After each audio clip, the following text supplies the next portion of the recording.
Alright, Shalom, all praise be to Yahweh, Ba'asham Yahweh Shai, Ba'asham Rakakwadash. Double honors unto the apostles and the elders at Great Millstone who are well, and salutes unto the Arkim who continue to push the word in truth and in sincerity. Now, this is from the Guardian here, and as we know, yesterday, Monday, Liz Truss got appointed the new Prime Minister of Britain. Okay.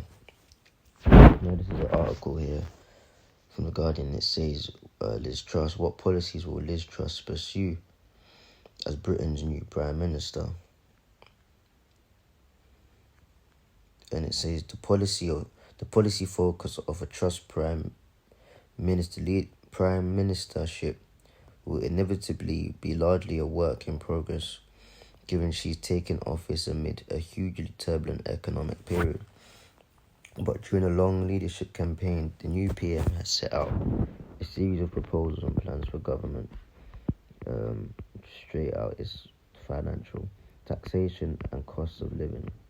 Truss's clear economic priority is to cut taxes, a move she insists will reboot a stalled economy and help people with soaring energy bills. She has promised to reverse the recent increase in national insurance and cancel a scheduled rise in corporation tax at a combined cost of about $30 billion a year.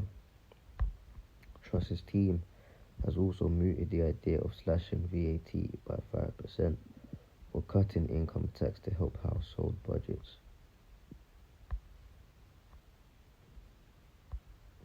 Now, when you look at the margin difference of this economically, it's of little to no effect, While Truss has said her plans would be paid for by fiscal headroom and delaying the repayment of the C-19 related debts, critics have argued she will need to borrow considerable sums. There's different, views of economics. You've got microeconomics, you've got super microeconomics, you've got macroeconomics. And, having looked into economics and studied it and things of that nature, into that type of thing, it's not working. Is what she's doing is blowing smoke up the people's ass. Alright. Now, pretty much, that's what they all do because they set agendas from above, man. All this talk to reboot the economy, reset the finances, and get the UK back on track. It's all bullshit, man. Why? Because the whole system is based on order of chaos to crash the economy, to bring in the salvation of the chip. Okay? Esau's version of salvation is the chip.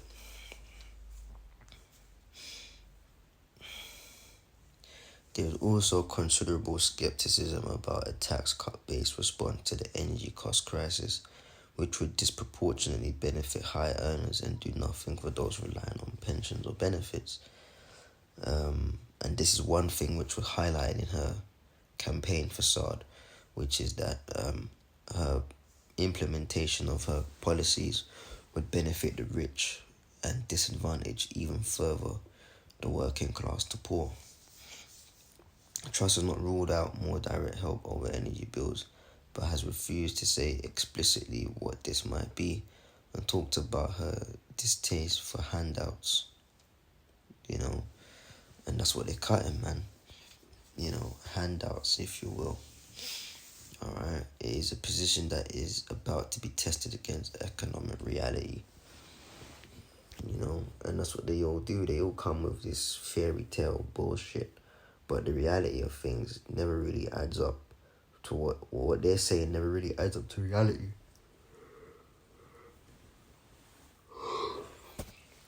And,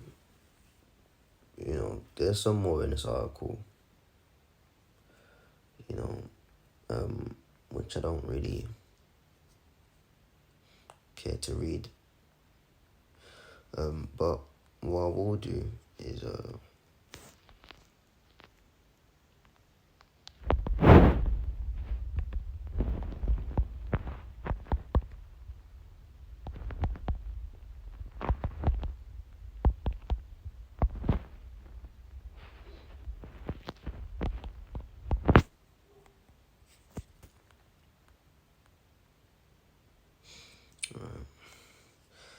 Which is the book. Why is it like that?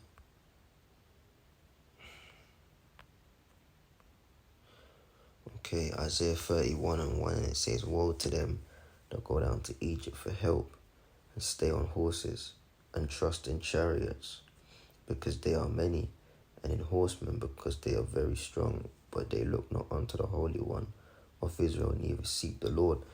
Now this is speaking about you Israelites, man. You know, I should say us Israelites. Alright.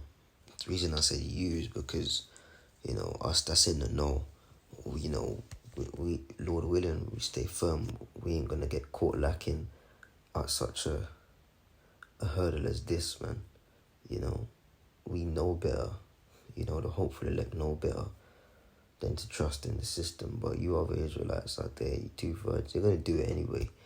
But still, the scriptures admonishes us, man. You trust in Egypt for help. You know, or maybe then you, like I was at the job, at the plantation, and you got Jake there discussing, you know, Putin, and it's good to get into geopolitics, man, but we do it in light of prophecy. They do it in light of who's actually the best so-called candidate, when they're all under orders, man. Ultimately under the working of the Lord, man. Okay, you got people that actually trust in the system. I voted and I think that if I... Come on, bro. Come on, man. And stay on horses, which is their power, and trust in chariots, their armies, man. You know, and right now, the RAF, the Royal Air Force of England, is going through a bit of a pickle, man. As they would say here in England. They're going through it, man. They ain't got enough resources. They haven't got enough resources to train you fighter jet pilots. Top up courses for already existing fighter jet pilots. There's no funding for the courses to go ahead. So you've got pilots that are just sitting there stagnant for over a year and a half, man. And the new batch of pilots coming in can't even come in. The Royal Air Force is in a bit of a bad situation, but nobody's really speaking about that, man. But there are many, because there are many, and in horsemen, because they are very strong. You know, this is talking about collectively all the armies of the world. Okay, because they're going to fight against each other in the Valley of Decision, the Valley of Judgment, Jehoshaphat, over there in the so-called Middle East. Okay, and then when the Lord comes back, they're going to put aside their differences and come together, conglomerate, and try and fight the Lord, man. You know, so they're going to say, well, if individually we have strong armies, what about all of us together? We can take down this force. It can take down the Lord, man. You know, so they think they're very strong, but the scriptures tell us in 1 hour, you know, 1 hour Babylon's going to get destroyed, man. But they look not unto the Holy One of Israel. Now, again, as I said, this scripture is directed at Israelites, because Edomites ain't going to look at the Lord. You know, these other nations, they're turned towards their gods, man. Alright, so this is talking about Jake that fucking trust the system. You got that clown. I've been watching his economic journey, or his political journey, Kwasi Kwarteng. Alright, that guy named Jake, man, Kwasi Kwarteng. He's full of shit, man. He's now the chancellor. Let me finish this off. But they look not unto the Holy One of Israel, neither seek the Lord. So they don't look toward Yahushua. They don't look toward the Father, man. So essentially, all Israelites, 2/3 in America, and the remainder of Israelites all around the world that trust in the system, you're gonna go down with Esau and these nations, chariots and horses, man. You know, you're going down with Egypt. Now, let me Kwasi Kwarteng. Fucking donut, bro. This guy is the biggest coon there is going, bro. Okay. Now, look, man, as I said yesterday in a live that I did, man, the agendas are there, man. Now, as I said, I mentioned it yesterday, if you're going to make a movie and Mike Tyson's in there, you're not going to get a 7'2" Russian dude, you know, my name is Pyotov, you know, playing Mike Tyson, man. It's just not gonna work out. If you go to the movie to watch that show about Mike Tyson, and you got a 7'2" Russian guy called Pyotov playing Mike, you gonna say, what the fuck is this? He doesn't look anything like Mike, man. You know. So again, if you're gonna crash the economy, you can't put so-called smart individuals in there. You gotta use dumbasses, tired people, and coons, man. Alright? Again, the agenda is to crash the fucking economy. So you're gonna put tired Truss in there.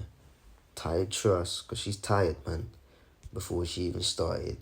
And Coon Kwasi, or Kwasi Coon. Okay? This guy, man, don't think, oh, they put a Drake there, this guy, man. He aspires to be an Edomite on all levels, man.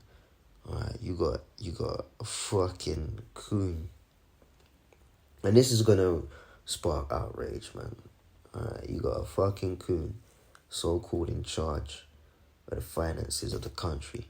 Kwasi Kwarteng. You know?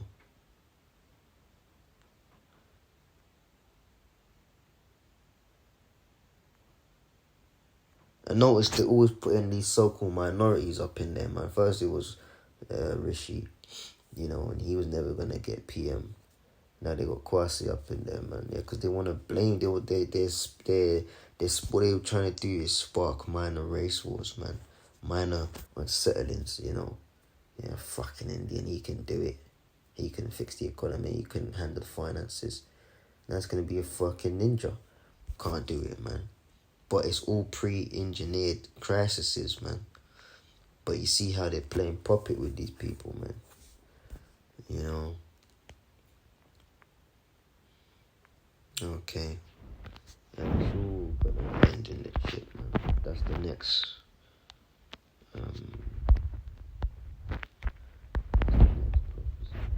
the next major prophecy is going to pass.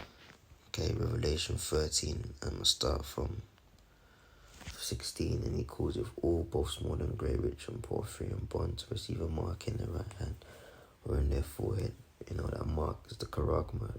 Alright, and if you say that the chip is anything else, so like, if you say that the mark of the beast is anything else other than the implantable microchip, man, go to bed.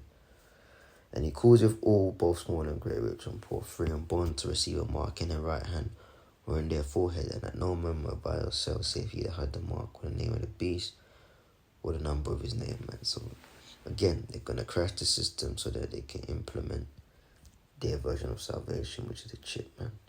You know, we'll see what the hell you're doing, man. Anyways, with that, I'm out, man. Shalom.